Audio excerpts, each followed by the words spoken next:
राष्ट्रवादीचे माजी प्रदेशाध्यक्ष भास्कर जाधव यांनी शिवसेना भाजपवर जोरदार टीका केली। आपल्या भाषणात त्यांनी खासदार किरीट सोमय्या यांची नक्कलही केली, जे मुंबई महानगरपालिकेत गेली 25 वर्ष विविध सत्तास्थानी एकत्र नांदले, एकत्र भ्रष्टाचार केला, एकत्र ठेकेदार पोचले, आज तेच एकमेकांच्या विरोधात गरळ ओकत आहेत, अशी टीका त्यांनी युतीवर केली। मी बाबू पाटील स्वागत करून त्यांना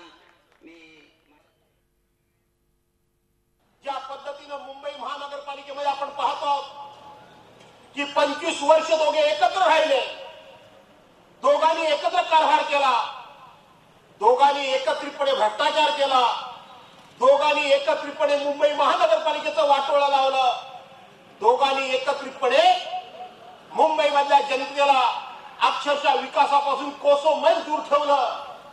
त्यावेळेला मात्र दोघे हाताहात घालून गळ्यात गळा घालून त्या ठिकाणी वावरत होते, वागत होते आणि सत्तेची फळं चाकत होते। 10 वर्षापूर्वी देशाचे केंद्रीय कृषी मंत्री म्हणून आदरणीय शरदचंद्र पवार साहेबांनी देशाचा कारभार हातामध्ये घेतला आणि हेच भाजपने, हेच शिवसेनेवाले टीका करत होते की एवढं धान्य पिकलं की धान्य ठेवायला कोठारा नाही, गोदाम नाही, म्हणून धान्यभर भिजत होतं, कुजत होतं, उंदीर खात होते आणि मग किरीट सोमय्या खालका एखादा माणूस माहितीये का किरीट सोमय्या, मग तो आता हातावर गहू घ्यायचा आणि मग बोलायचा, अहो शरदला तुम्हाला काय टांगू, अरे काय सांगू तुला, टांगू आता खरं सांगायला वेळ आहे। हा सगळा गहू भिजला, इतकं धान्य पिकवलं, पण त्या काळामध्ये देशाला स्वातंत्र्य मिळालं तेव्हा पैसे नव्हते आणि असले पैसे तर देशामध्ये धान्य नव्हतं।